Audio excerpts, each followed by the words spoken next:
So let me tell you now about this story. Oh, are you listening? 'Cause it's not boring.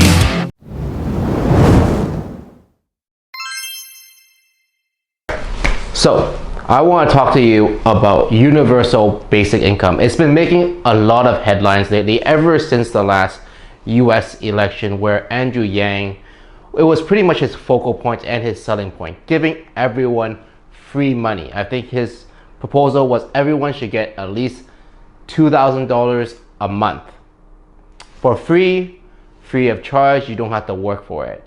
Now, the idea behind universal basic income is that everyone sort of has a floor, get certain amount of money. And obviously there are logistical challenges to it, because as he pointed out in an interview he did recently with one of the radio talk shows, is that giving people money is actually harder than you think, because the people have to have a bank account first of all, and a lot of poor people don't have bank accounts. Now, back to the reason why now is it more than ever are we looking at universal basic income. Now, the idea has floated around for, I know at least for myself, it's been floating around for decades. There have been studies with various cities and various communities that try to test this hypothesis with different applications. In some cases, they just gave everyone a flat income regardless of whatever their previous income was. So it gives everyone a boost. In this case, it would be a $2,000 a month boost on top of your normal salary. And in other cases, they sort of say, hey, if you make below X dollars, we'll give you money to bump you up to X dollars. And every dollar you make over X dollars will start clawing back at this basic income. But back to the reason why now. Well, partially it's because of the pandemic. The pandemic has highlighted how unequal our society has become. When I say our society, I mean the Western society, the capitalistic society. And the pandemic has shown that the haves and the have-not, and the disparity between the two. It's gotten to the point where rich people are getting richer and poor people are getting relatively poorer. And what do you think that this has to do with universal basic income? In a way, my thought is that it's a way to sort of equalize, to redistribute wealth. And you're saying, but that's more socialist and a communist ideology of redistributing wealth.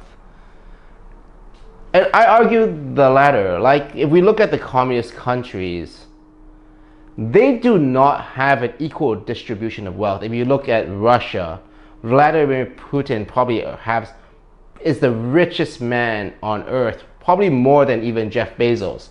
Obviously, a lot of his money are going to be locked up in assets and probably hidden away from public, because he still has a country to run, and you can't talk communism when you have that much wealth, because the idea behind communism is the state allocates wealth and it's not tied up to individuals. And even if we look at China, which is also another communist country, there are a lot of rich billionaires in China. So obviously, the distribution of wealth is never equal in any society. Now, what I'm trying to get at is, in the US, why I think universal basic income is now being considered is because the disparity has gone too much and it's almost intolerable. And this disparity is sort of built in to capitalism. Because when you think about it, how do you make money in a capitalistic society? It's in the name, capital. You need money to make money. And over time, it just stems, even if everyone started off with equal opportunity, right? Everyone starts off with the same amount of money. Eventually, some people are going to make more money and are more efficient at providing goods and services.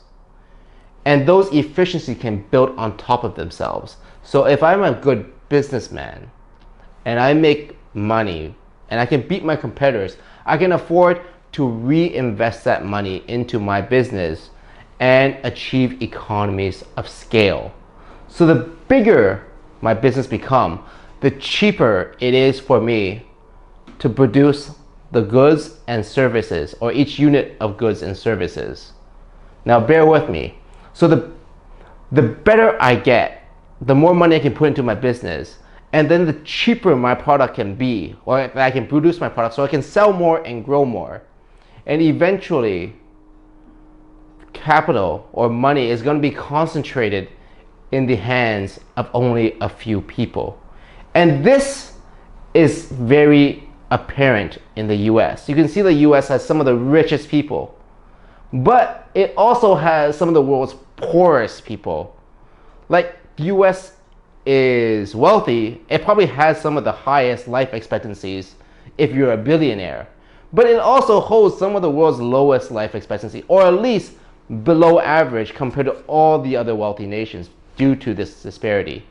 Now, in an ideal world, what's supposed to sort of slow this accumulation of wealth, or sort of capitalistic monopoly, would be taxes.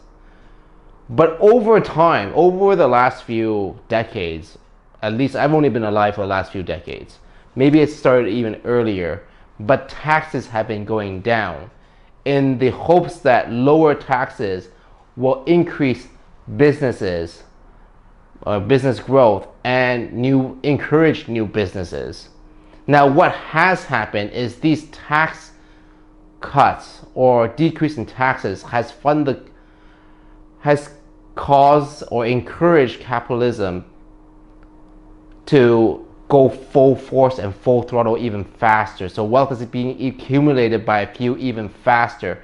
And actually, it's even harder for new players to come in because new players don't have the economies of scale. So the government has realized this, right? We need some way to redistribute this wealth, because too much money in the hand of a few people, or too many resources in the hand of a few people, is going to cause social unrest. And if you study in history, every time a government is overthrown or a dynasty is overthrown in China, it's because of a huge discrepancy between the haves and the have-nots, and which results in a drive for a revolution. US did this to England back in the day when they say, why should I pay my taxes to the Queen when they are so far away and they are the haves and we are the have-nots, and they are still trying to steal from us? And they got fed up with that, and hence there was the Industrial Revolution. And the same thing with the slave labor and the wealthy people, the slave owners in the US. And that led to an internal civil war. Now, the same thing is going to happen eventually, because people are going to realize that they're not making ends meet anymore, and there are people who have too much and they're just going to take them, right? Either through violence.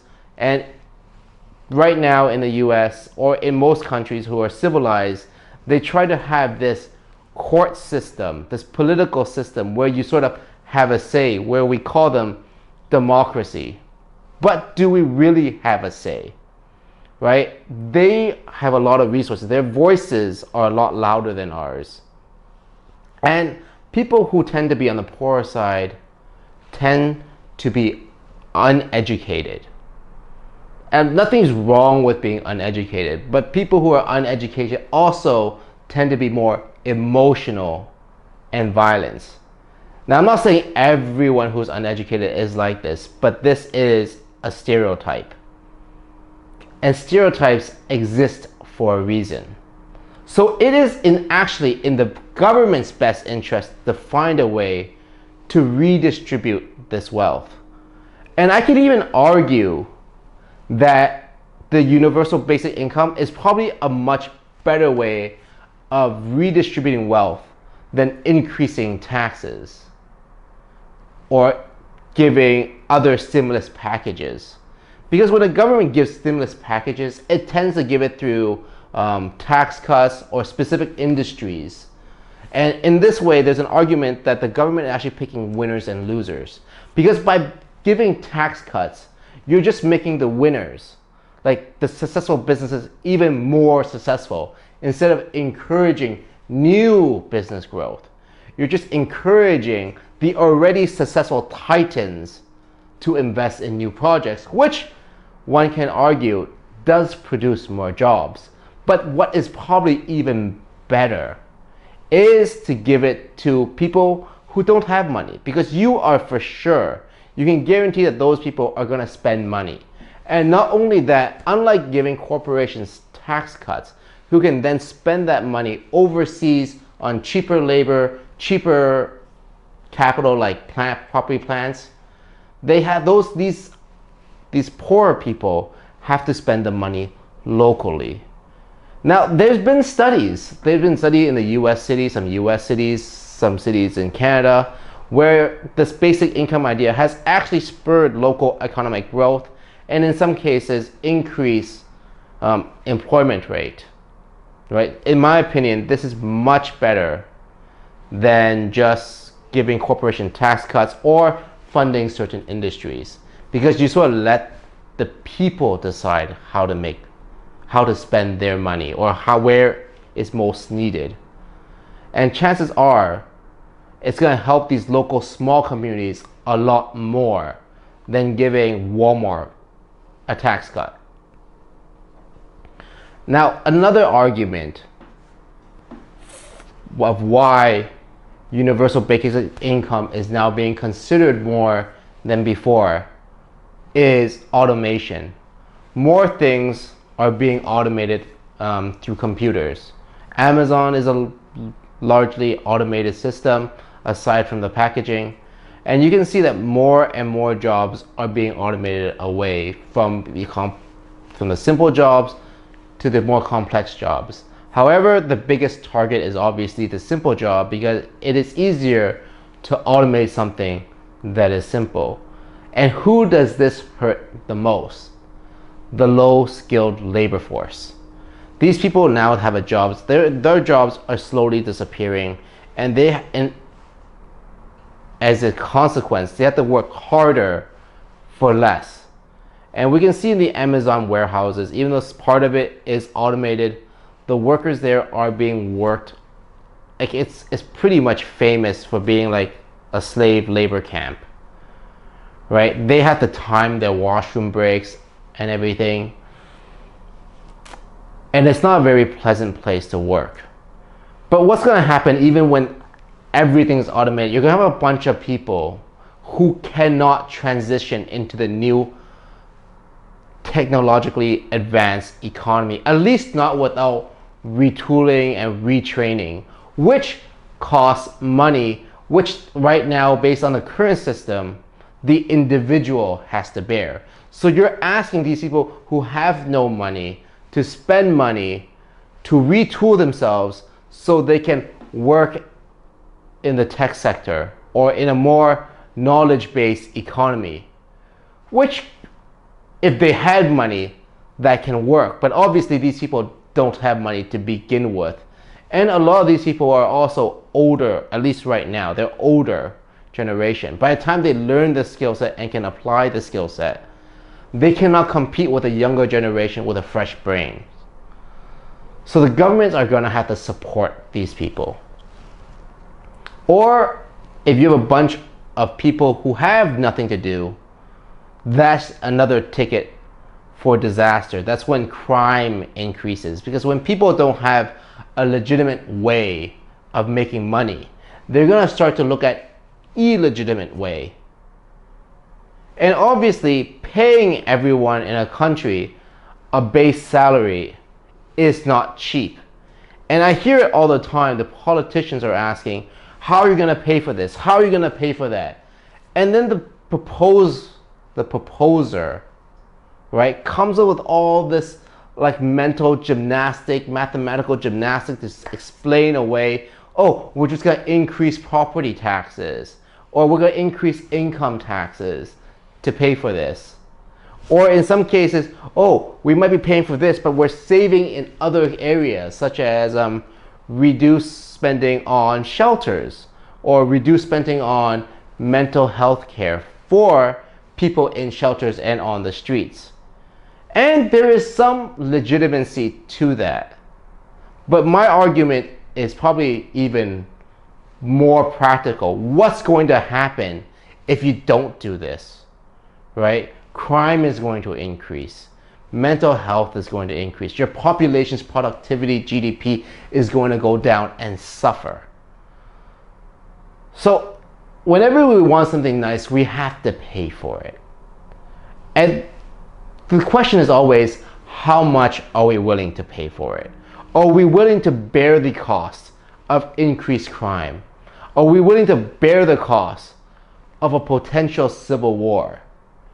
Are we willing to bear the cost of seeing our fellow brothers and citizens on the streets struggling? Or are we willing to pay a bit more to ensure that every one of our citizens and brothers can live a decent life? And it's funny, the people who are most against, right, the most people who are most against this universal basic income is generally not me and you, because I couldn't care less if the bum off the street started making $1,000 a week, right? Because it doesn't impact me as much, especially they're paying me that $1,000 a week as well. So everyone gets it. What it really impacts is the people who are really rich, who have control of money.